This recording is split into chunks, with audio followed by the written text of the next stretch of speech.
بخيرات الاستوديو أفيريشا تركيا لسر قراتشوخ بتايبتي تشاوخان جبوت شبو نارين هذا دسبي كده جهة شرمزارية هيزكا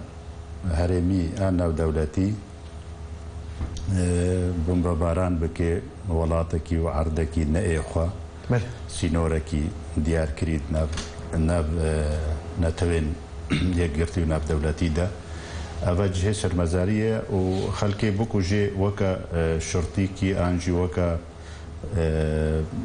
تشتي سركي هاجر نوكا بلاني تركا بمشن لسوريا وغير سوريا دبي بمباران بكي جهة شرمزارية الجمع جالية ديبا إما أزباورناكم ندوي قوماني دما قو تركا ربن ولاتكي جيراني خوا بمباران بكن آنجي سلاحي وا درباس بي فروكي وانا درباس ببن بي آقاداري كا دولة تحالفي قوانها شر داعش دكن بسرپرشتيا أمريكانا باراكي أمريكانا لسوريا هنا روسا هنا دولة دن هنا بلت بجابيريش نتني تركي بو أبدا نتركي تانية تركي تانية بس نبي آقاداري أمريكانا وروسانا بو أرين معارضة نكرنا رفض نكرنا إذن دانا وانا بإذنا وانا أبدا بدستورا وان نكارن متروكي تطيارك فروكك تركي درباسي عرض سوري بأن صاروخك أنجي بمبكا واتشتكي وادرباس بي دي أبنا قرك أم وكا كرد بخوين برنجكي انه نخشريك نوها الرجلات براس سوريا بتايبتيه خوندنا مجيرة دفي ام تشاوا برجواندي خو تشاوا قزنجي خو جي زيده بكن ام تشاوا تشتاب دستي خو بخن تشاوا قضيه خو افرنجي قونها بيادي لهندروي سوريا دكي مهانا وحجتا تخي دستي تركادا وانه افشاغي بكاكيا ودخوازي تشتال سرسينوري تركيا تشيبكي وعرضا سوري بارچه بكي ونظام تشبكي في رنجي هني جهه يعني مطرسيه الجم تركا تشي دكي بهنك سلوك وتصرفات خوي وهر وها بتنا خو وك حزبك بتني بريارة دستيني برياري شر سلم واماني دستي في حزب تني دنا انها شفيدي تركيا منطقه ديركي دفرا دي هرما ديركي بتواي خونا كريا مطرسيه ديا صاروخ كشاش بمبا كشاش هرب سرغوندا كيدا اي بياني اي رازاي سيفيل تخوا خدمه خدا ورنا كشتنو اونا اذن فيدي مسؤوليه اول بشتي شرمزاريه وبشتي نجح ما في تركيا تدخل دشؤون دولتك ديدا بكي وام بشرنجي بهفدوره بكن ان نكن اب مساله كديه جهه ايدانيه وشرمزاريه ليه فيدي برياره شر وا وكيدي تركيا تشبرياري هنا نبتنا خو ازاده جبل انجامي وينا لسر ملت سوري اي كرد بتايبتي بتوايف ادغاري يعني هاجر سيفيل هاتبانا كشتن شفيدي وجهه شرمزاريه كشتنا دهني وكا داخيانيا يبكي دا هاد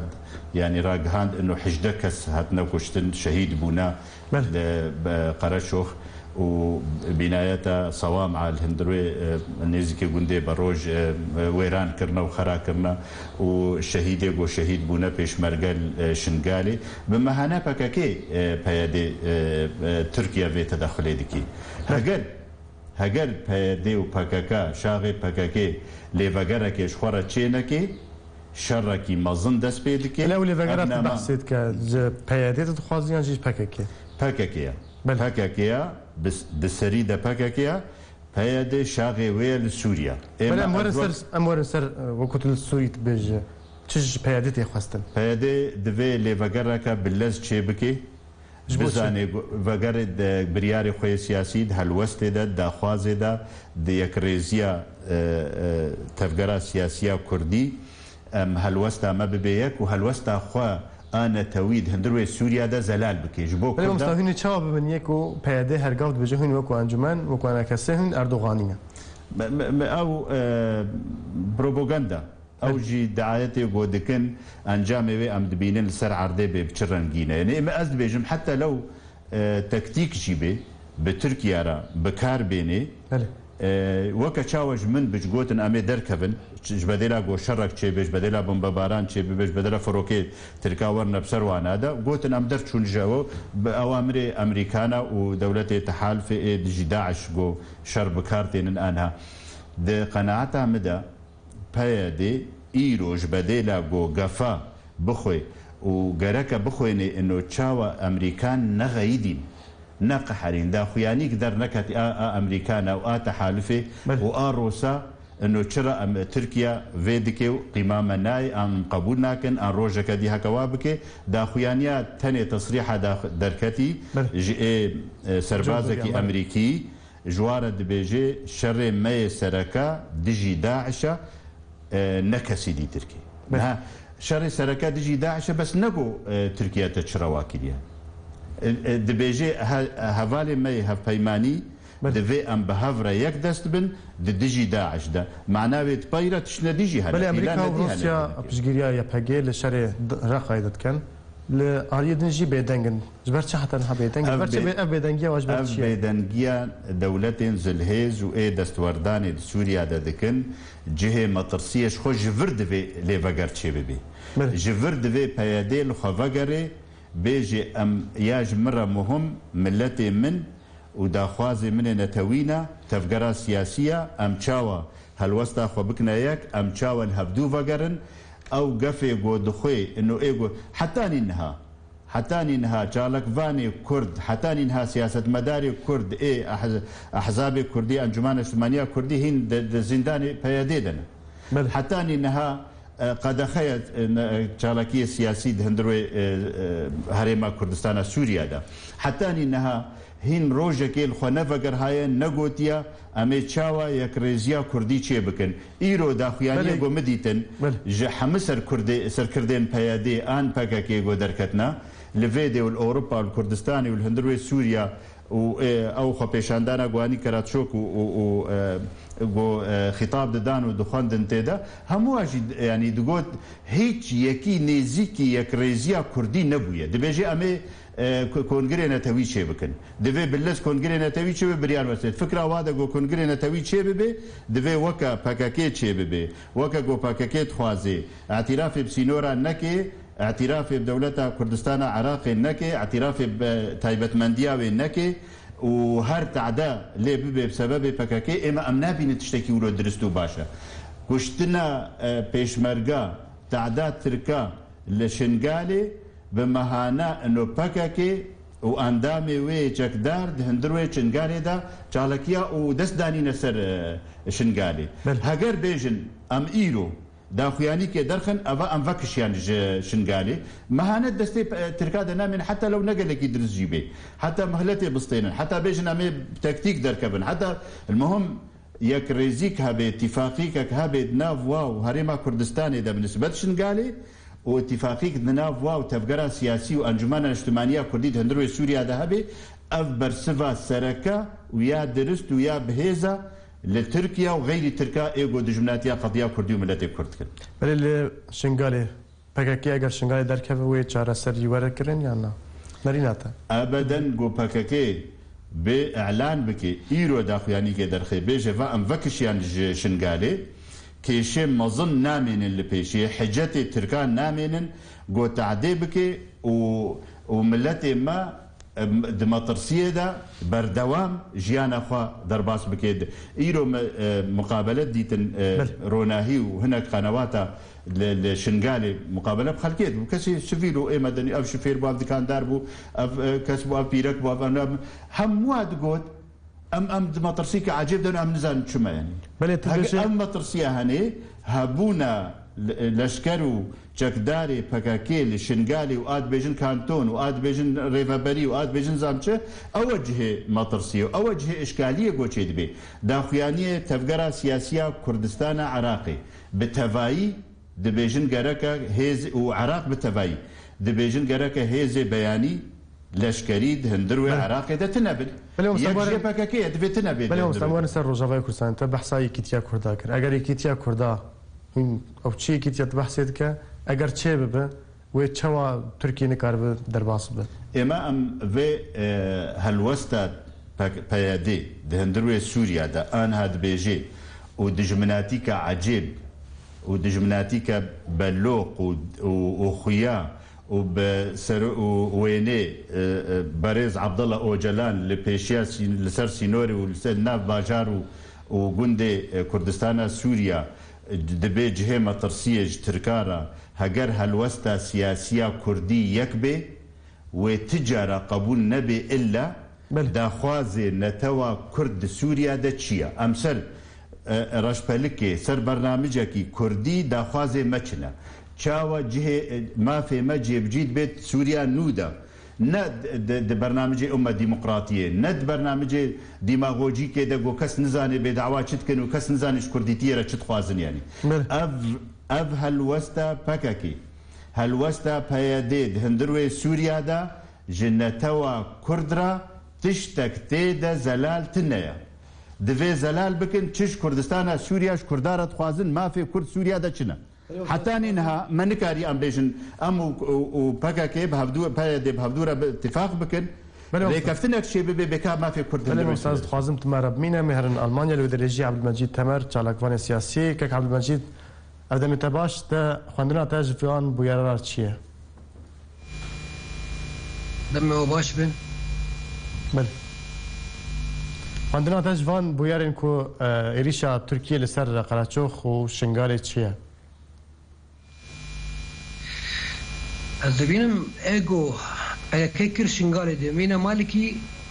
هدف بله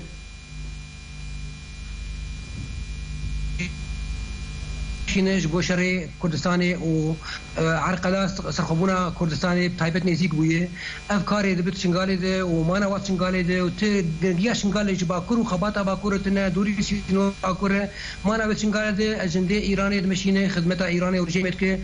وش بقول ارتش تركيا بكشينه ور بردومان بك وكمينا قنديله وكدي حاجات او بهاناش تركار درخينه جو اريشي كردستاني بك وكل برج روج اباجي كده روج اباي كردستاني قيادات وريبرياتين بككي تف اي بيدي اشكال دربه دبيجن ام بيدي تابعي بككي دستي بككي بككي ام باراسنا روج اباز كن ام قبولنا تركولو كن ام قبولنا كولو كن او بهاناش تركار درخينه جو اريشي روج اباجي بكن هذا فوان ارمان جوانا بيزان جروج ابا كشي تخازم بك قرباني جبو اجنده خواج جبو ارمانجي بكي وباكور جبو شري ويناكي بيجي تركا و صراع عواب تركاره في سيصالي بلكي عبد المجيد تبي دنجيا دولتين هفيمان الدجي داعش يتشاور بينا قالوا راضيبون السر بلي دنجنات بلكي عبد المجيد بدنجيا دولتين هفيمان نافدرتي الدجي داعش ايريشا تركيا لسر قراتشوخ طيبتي تشاوديت بدنجيا وانا روسيا ادبيجم يعني روسيا لفر ل علي ادلي بيوان ايريشي هبال بندي تركيا جي فر رد فعلك يدك لهبال بندي روسيا وريجيم دخينه يك بيك وافي روس هيا وانجي هبو جفين بردوماني وهي امريكا يجي هبو بتايبت او باكي بارتيك ناف رزن بارتين لیسته پارتیان تروریستان ارهابی دنیای ده و هر کسی پیزانه جبولو گشه بدنگی بکن سردی کاری چی کاری بدیجی پککی به و بدنگی سرهبه و دولت المظن ازل هیز دنگش خناینن تف امریکا به یا روسیا به یا نغینی وانا به دنگش خناینش برد قایمه ارهابی دنه و او غایت وانو مجود او دبیجن ام پککی ام ریبردیت کن ام اداره رجع آباد کن ام شرع داعش کن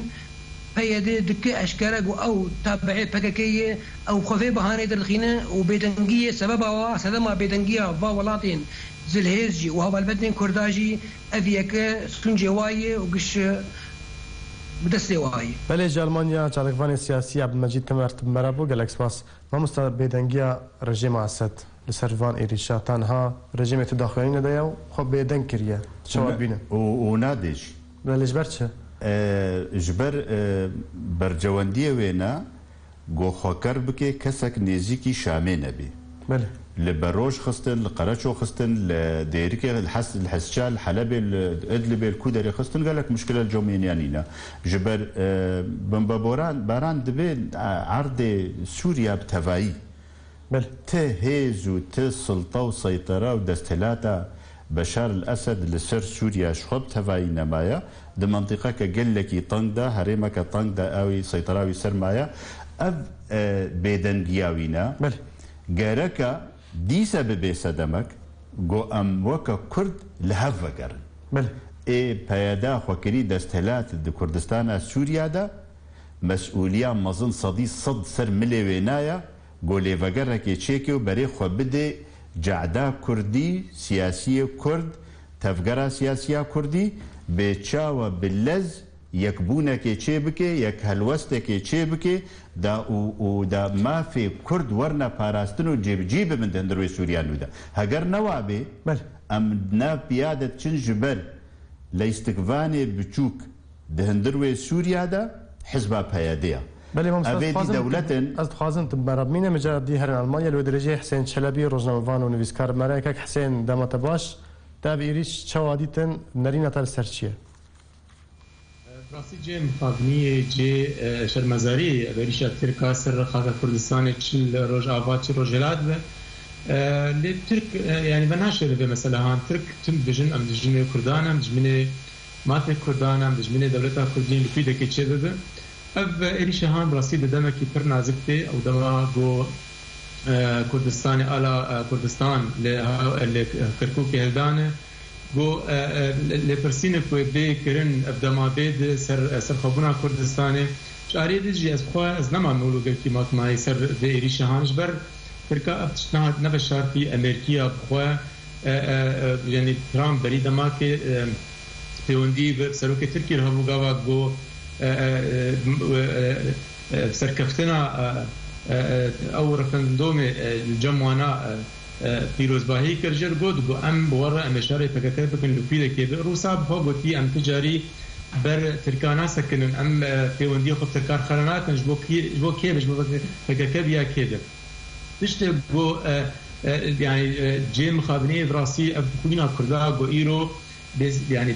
بسبب درجه ايرو دبرما جو فككا يعني وك لباني تجربه انا داخل كرم مهنا دخل دسي تركا جو ايرو ايريش كردا بكلي فككا بخوجي بمثلا هان بناشر دجمن يا اخو جو كردا جو كردستان رو جماعه كرديرجي بناشر يعني ايرو ايجو اشتاخوا بجريدا كسوا سرنا خيدي نا روس سروا خيدي نا امريكي سروا خيدي نا رجيم سوري ايجو فككا كرد سوري كيري وكليستوك نافس سيوانات او خسرنا خيدي يعني حشد الشعبي ايجو بدجن ام فريق خجواد قرن معاشي خجواد قرن او بخسر وانا خيدينا ابتشتي هندخ يا كرن جو فككا كرد سوري خستنا كرن ليستوك يعني ليستوك جوا مصدر براسي ليستوك كهريمي ليستوك ناف دولتي جو تشتي كرد يعني تجار تشكي بسرناخين برنبري ولوجي كوينا خوا خسرن برنبري ولوجي روجبونا خوا يعني روجي خوي بي براسي رشن ونخ يعني ببري وكدني بلكك حسين تشجي كردي سوري خواستن تبجي بكاكيا ويخسنا دستك بيد ليجن تشجي كردي سوري خواستن فرصة براسي خوش نگهشتنه مگوت تشجي كردين سوري خواستن تبجي بكاكي بويا دستي رژیم داگیر کرده بو ایرو روشنبیر کرد سوری اف لاوازیا هلوستا وانا برنبری کریای به پارتی هان براستی اف جشر مزاری پرمزنه ایرو تشتی تی خواستن ج کردا ج کرد سوری ایرو بو يعني وقت بجا به حالتها هان بدو خيا كرين بو افشي اف حالتها فكك فيا ندبر جونديه كردا ايرو اف بارتيا هان يعني خو بروجكتي قتكي بروجكتك تجاري يعني كاس نظام كاس نقدر دستاري بروجكت عن بقدر تشج كرداتي خستن تشواتي خستن كاس نظامه ليه تشتي في خستن جو كردايرو اب دنجيا خو بسكنين يعني اب بالاشياء كردا سر شهيدي وانا سر خاطا كردا سر تعذيب الكردات تشتكي وشر مزاريا في بارتيا هاني بوك تيخو كر حيانا جو كردا دقري جو دايسر فشتا كردا وقحب صاد وبشورا خستيوات هجير كريه ديموغرافيا دبري حمق هرتي تشت اوجي حمج جو بروجكتي قتشتك يعني اكردات تني بروجكتي حمق فالا يكوتشه تكر ديتي تتنا ايرو تشتك فكرن للسوري شري على كردستان يذكرن شري فكري نتويد كن شري كردي سر بخوابه چه كردي دلي سر نتوائي بده شري وادكن اتشي هان دخيا كرن جو ام دي بارتي هان دخن او قرزيا وينا ام خستني ام بدن خيا كرن جيره ام نبيرنا ونا اجنداي كردي هي ونا بارتي كرديه بله حسين چلبی روزنامه‌نگار و نویسکار جرمانیا تمرا بو گلکس پاس میوانم جن استودیو جدان علی عندما سرکرداتیا شپلا پیش تفکر شخصی اکورد سوریت میوانم استودیو گلکس پاس بوده جی پشتی